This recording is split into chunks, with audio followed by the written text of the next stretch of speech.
Adventures in time and space, told in future tense. Dimension X.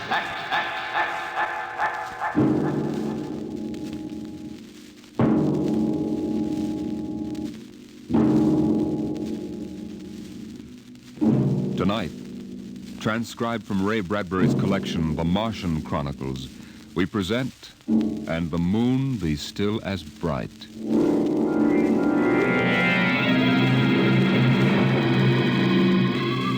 The first 3 expeditions to Mars left Earth in a mushroom of flame, arced through the atmosphere, and finally dwindled to tiny specks in the big eye of Mount Palomar telescope, and then were lost to sight forever. The prearranged landing signals flashed back to Earth, and then the radios went dead. One after the other, ships had disappeared and were never heard from again. But still the rockets came. The 4th expedition emerged from the silent gulfs of space and angled down toward the floating red disk of Mars, down into an orbit, as the order came to land. Stand by for deceleration. Deceleration, aye, sir. Skids down. Skids down, sir. Engine room. Engine room, aye. Landing procedure. Fire 1, 3, and 5. Aye, sir.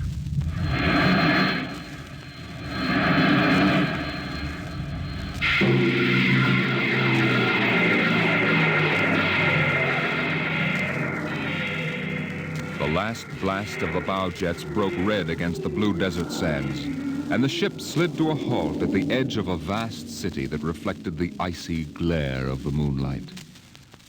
For a while, all was still. All right, Parkhill. Open the airlock. Aye, sir.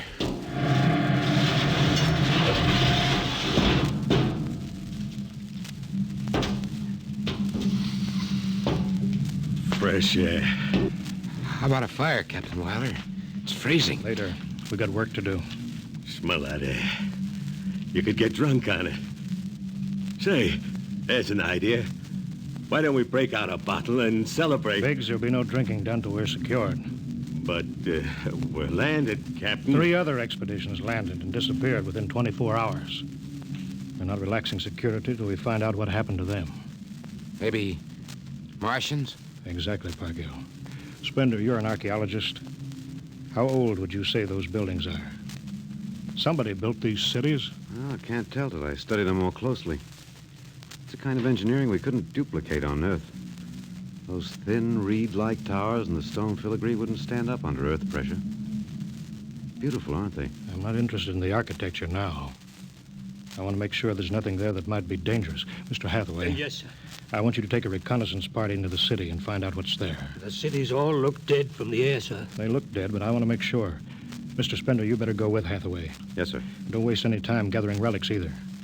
You can make an archaeological study later. Right now, I want a security report. Biggs? Yes, sir.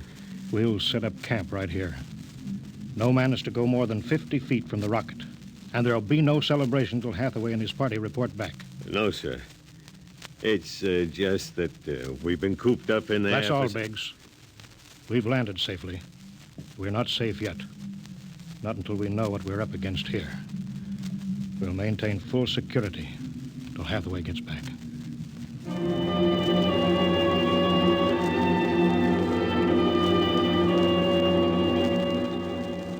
In the sea bottoms, the wind stirred along faint vapors, and from the mountains great stone visages looked upon the silvery rocket and the small fire. The sky was black overhead as the 2 racing moons threw knife-edged double shadows on the desert. All right, come and get it. Chow. What you got to eat, Cherokee? Sawdust, smothered in cold lamb fat. Good. I thought it was something I couldn't eat. Hey, you guys, pipe down. Captain, Mr. Hathaway's back. Captain Wilder. Over here, Mr. Hathaway. Well? Most of the city is dead, sir. Spender says it's been dead a good many thousand years. But we found one part about a mile over. What about it?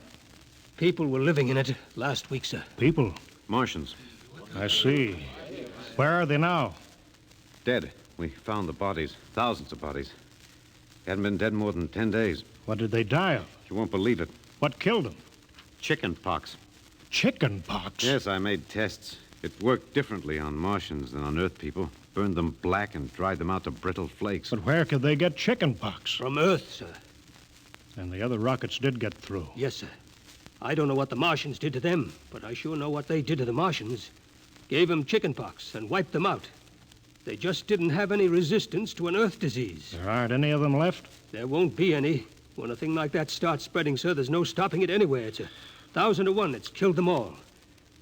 This planet is through. Incredible. Think of it, Captain. A dirty, silly child's disease like chicken pox. It isn't right. Spender, take it easy, You know, man. it's like saying the Greeks died of mumps or the proud Roman Empire collapsed because of athlete's foot. We didn't even give them a decent excuse for dying. We just gave them chicken pox. Spender, get hold of yourself. You didn't see those bodies, Captain. It must have been a shock, I suppose. You need a rest, a little relaxation. Martians are dead. There's nothing you can do about it now. Hey, you hear that? The Martians are all dead.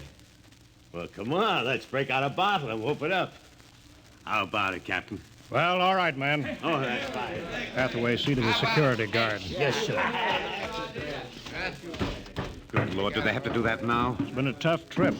It's only natural they'd want to celebrate a little. Celebrate because a world died? Because a rotten little virus from Earth wiped out a whole civilization? Well, they're not thinking of Isn't there that. time later to throw old beer cans into the canals? A civilization died here. It's like butchering a pig in a churchyard. Spender, you think too much. We're lucky to get to Mars without catching a meteor in our bulkheads. Let it go at that. Safe on Mars. The first statement, safe on Mars. We gotta celebrate.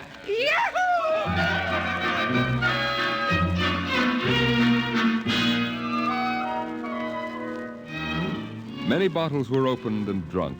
The voices got louder. The earth laughs and shouts echoing across the empty Martian There sands. was that time in New York when I ran into that blonde.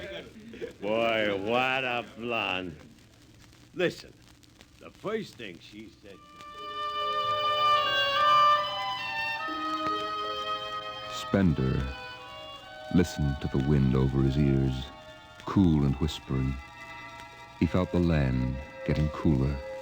The stars drew closer, very clear. The air smelled clean and new. He looked at the cool ice of the white Martian buildings over there on the empty sea lands. What a woman. Hey, what do we do with these empty bottles?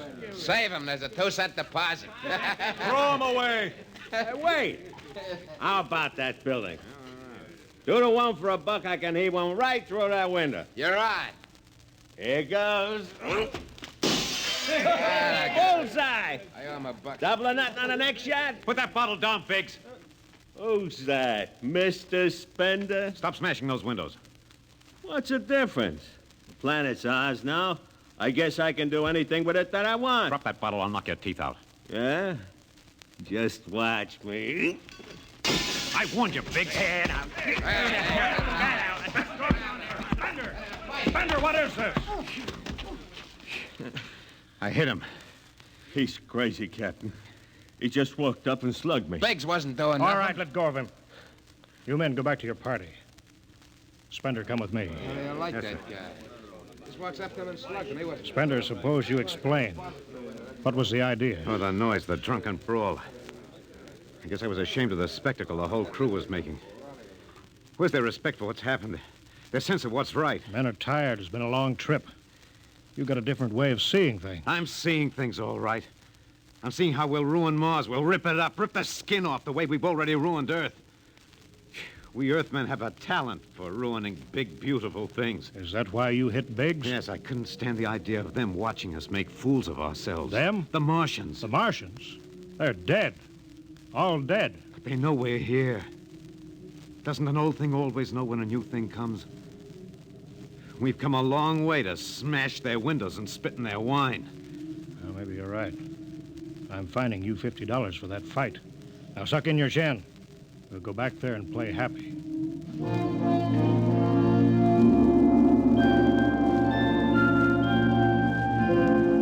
Now the whole party moved out into the moonlight across the desert. They made their way into the dreaming dead city.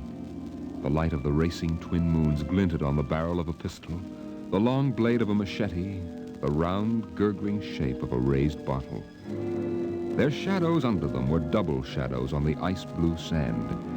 They were waiting for something to stir in the dead city, something to rise, some ancient ancestral shape to come galloping across the vacant sea bottom on an ancient armored steed of impossible lineage, of unbelievable derivation. Look at it, Captain. Down those avenues in the mist. You can almost see them. The mind's eye populated the dead city. Each window was given a person who leaned from it and waved slowly, as if under some timeless water, at some moving form in the fathoms of space below the moon-silvered towers. There were faint murmurs of sound, and odd animals scurrying across the gray-red sands. The wind blew in from the dead sea bottom and brushed through the silvery wire filigree of the towers. A strange music drifted down to the double-shadowed streets, a thin, haunted music that played as it had played through the uncounted years of time. Nobody moved. The moons held and froze them. The wind beat slowly around them. Hey, out there. You people in the city. Biggs. Why, I just wanted to make a little noise. Come on. They built this city thousands of years ago. And now where are they? How did they die? Who cares? They're dead. It's good enough for me. Lord Byron. What? Lord Byron, an old 19th century poet. He wrote a poem that fits this city. Might have been written by the last Martian. So we'll go no more a-roving so late into the night, though the heart be still as loving and the moon be still as bright. For the sword outwears the sheath, and the soul outwears its breast, and the heart must pause to breathe, and love itself must rest. Though the night was made for loving, and the day returns too soon, yet we'll go no more a-roving by the light of the moon.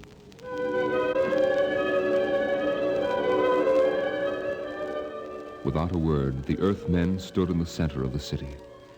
It was a clear night. There was not a sound except the music of the wind. At their feet lay a tile court worked into the shapes of ancient animals and images. They stood there, silvered by the double moons beneath the crystal towers of Mars. And then Biggs was sick, and the sour stench of liquor filled the cool air. The men of Earth had come to Mars. And Spender turned and walked away into the city, alone in the moonlight, never once stopping to look back.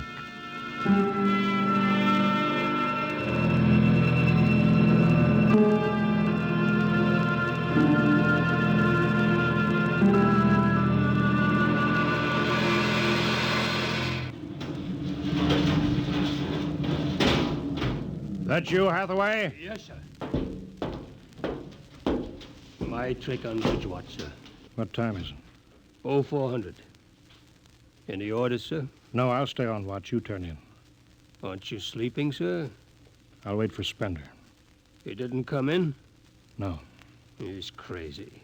Walking away into the shadows, he didn't even look back. Spender's a strange man. He's crazy, sir. How's the rest of the crew? Sleeping it off. Biggs had DTs, but he's calmed down now. You can go back below, Hathaway. I'll take your watch. Captain Wilder, do you think Spender will be coming in before morning? I don't know. You know, sir, I don't think he's ever coming back. That's the way I feel about him, sir. He'll never come back.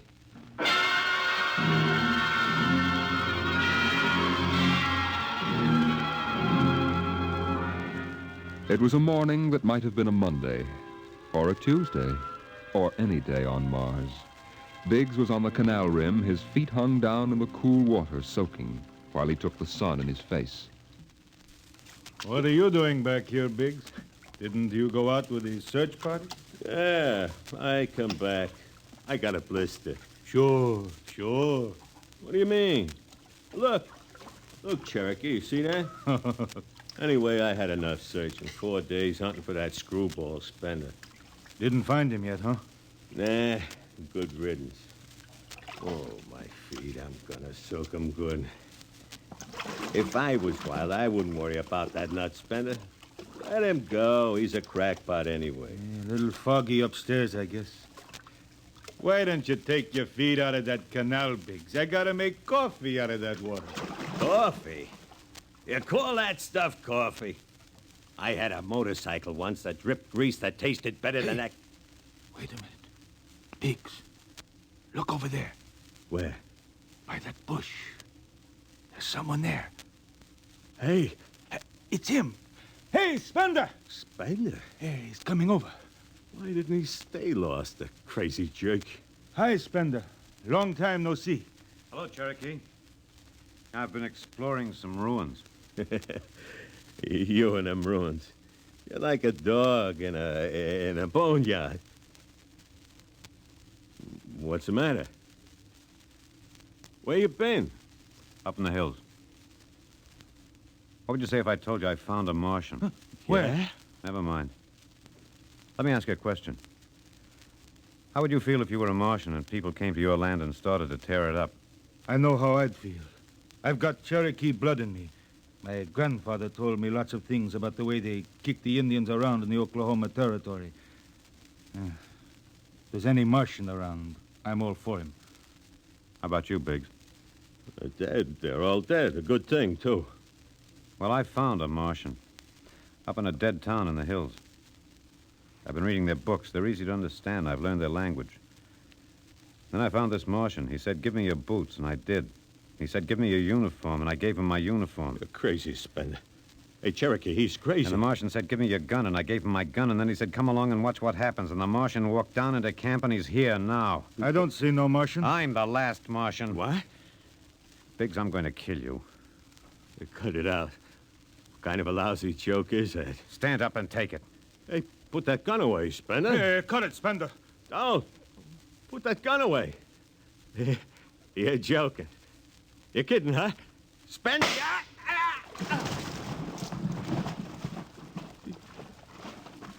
He's dead. You killed him. You can come with me, Cherokee. You know how the Martians would feel. You can be in this with me. You killed him. You just killed him. He deserved it. You're crazy. Well, maybe I am. But you can come with me. Come with you for what? Go on. Get out of here, you crazy murderer. All of them. I thought you'd understand. I thought you'd remember what happened to your own people. You get out of here, you crazy Don't reach murderer. for that gun.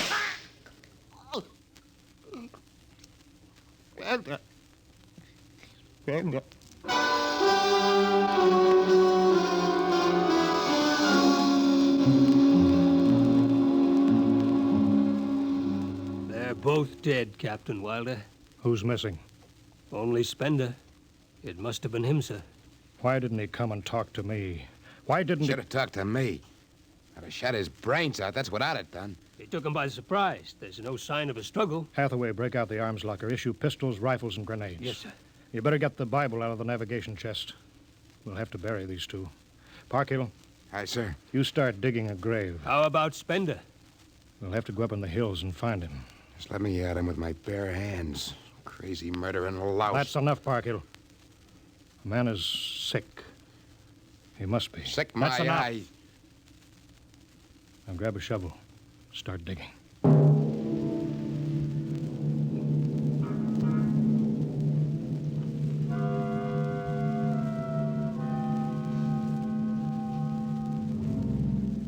Spender saw the thin dust rising in the valley, and he knew the pursuit was beginning.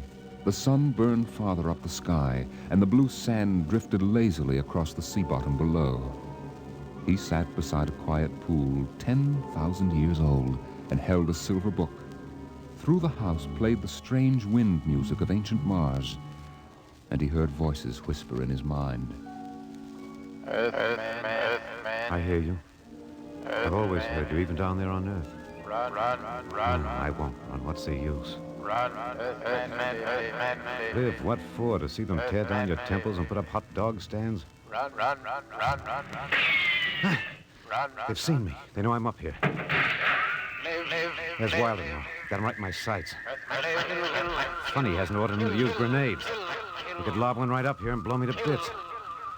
Yeah, maybe the captain thinks I'm too nice to be blown to bits. He wants my death to be clean. Yeah, just one bullet hole in me, nothing messy. And why? Because he understands me. Kill. He's the only one in the crew who ever did. Well, at least I can do the same for him. Just one bullet in his heart, a nice clean death. All I have to do is pull the trigger and then...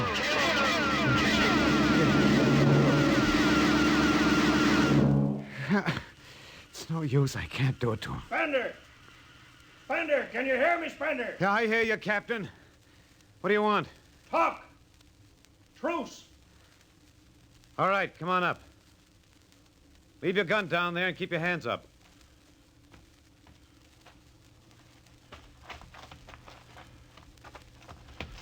Spender, are you there? Over here. It's quite a climb. Mind if I sit down? Cigarette? Thanks. Light? Yeah, got my own. It's warm. Yeah, it is. You comfortable up here in the hills? Quite. How long do you think you can hold out? About 12 men's worth. Why didn't you kill all of us this morning when you had the chance? You could have. I know. I got sick. After I started killing people, I realized they were just fools and I shouldn't be killing them. But it was too late, so I came up here where I could get angry again. Why did you do it? Because I've seen that what these Martians had was just as good as anything we'll ever hope to have. They stopped where we should have stopped 100 years ago. They knew how to combine science and art and religion. They knew how to live with dignity and peace. And for that reason, you started shooting people? Look, when I was a kid, my folks took me to visit Mexico City. I'll always remember the way my father acted, loud and big. My mother didn't like the people because they were dark and didn't wash enough. I can see my mother and my father coming to Mars and acting the same way.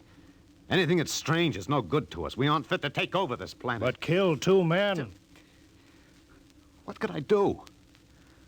It's me against the whole Earth. Isn't it enough they've ruined one planet? Now they want to ruin this one. I'll kill you all off, Wilder. That'll delay the next rocket 5 years. And I'll kill them, too. If I'm lucky, I'll live to be 60. And I'll meet every expedition that lands on Mars. I'll be very friendly. I'll explain that our rocket blew up one day. And I'll kill them off. I'll save Mars for half a century. And by then, maybe the Earth people will give up. You got it all planned. Yes. Yet you're outnumbered. We already have you surrounded. In an hour, you'll be dead. I found an underground passage that'll take me back into the hills, Wilder. I'll go back there, and then I'll pick you off one by one. We'll see.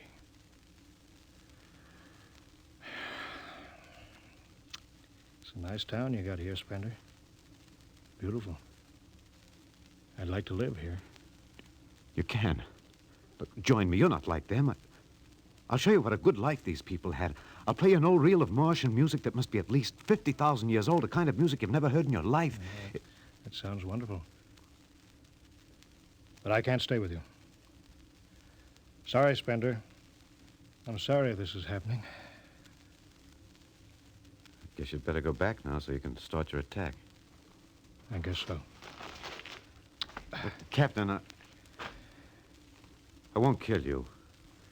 When it's all over, you'll still be alive. Then maybe you'll change your mind. No. There's too much Earth blood in me. I may even agree with you about all this. But that doesn't change what I've got to do. You won't stay? No. This is your last chance, Spender. You're sick. Come along with me quietly. No. Look, one last thing. If you win, do me a favor. Try to see that they don't tear this planet apart. Right. If it helps, just think of me as a very crazy fellow who went berserk one summer day. It'll be easier on you that way. I'll think it over. So long, Spender.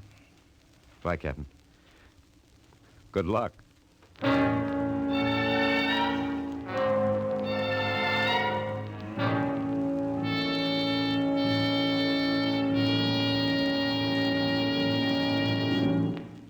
right, we'll go after him now. Hathaway, you take the right. I'll lead on the left. You have to kill him. He won't come down. Make it a clean shot if you can. Get it over with. I'll blow his bloody brains out. No, Parkhill. Through Bloody the heart. brains. You heard what I said. Through the heart. Now let's go get him. They spread out again, walking and then running on the hot hillside places where there would be sudden cool grottos that smelled of moss and sudden open blasting places that smelled of sun on stone. The men ran and ducked and ran and squatted in the shadows. Blow his brains out. Just one slug, that's all he needs. Captain Wilder hugged the rock warmed by the sun. He gasped, for the air was thin and not meant for running. Spender lay at the top of the hill, and a gap in the rocks showed the white of his shirt against the shadows. Wilder looked at the towers of the little clean Martian village like sharply carved chess pieces lying in the afternoon. He saw the rocks and the interval between where Spender's chest was revealed. Go on, Spender, get out. You've only got a few seconds to escape. Get out to the caves and come back later. Go now, Spender. Or I've got to end it. I've got to think I'm right and pull the trigger. Go now. Get out. I'll get him. A slug in the head. I'll blow his bloody... No, Parkhill. Put down that gun. I've got to do this myself. Spender. Why didn't you get out? Why?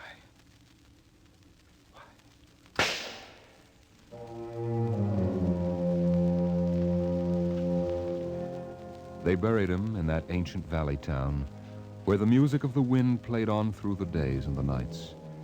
They laid him in an ancient silver sarcophagus with waxes and wines which were 10,000 years old, his hands folded on his chest. The last they saw of him was his peaceful face in the cold silver light of the racing twin moons. The captain found the poem in Spender's pocket, and he read it before he shut the marble door. So we'll go no more a-roving so late into the night, though the heart be still as loving and the moon be still as bright, though the night was made for loving and the day returns too soon, yet we'll go no more a-roving by the light of the moon.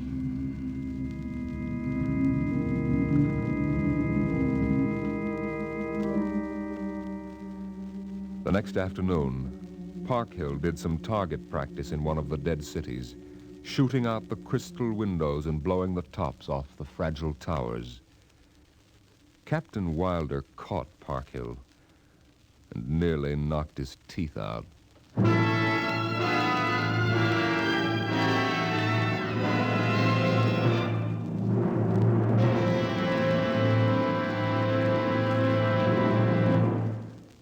All of you regular listeners to Dimension X will be interested to know that our show is changing its day and time of broadcast over this station.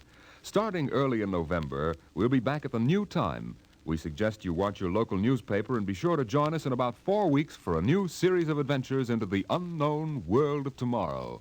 The world of... Dimension X.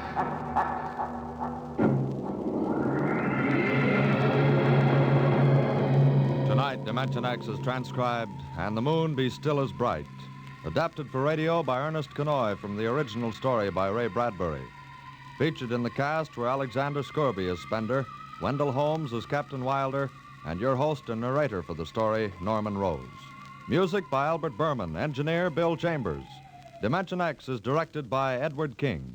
This is Robert Warren speaking.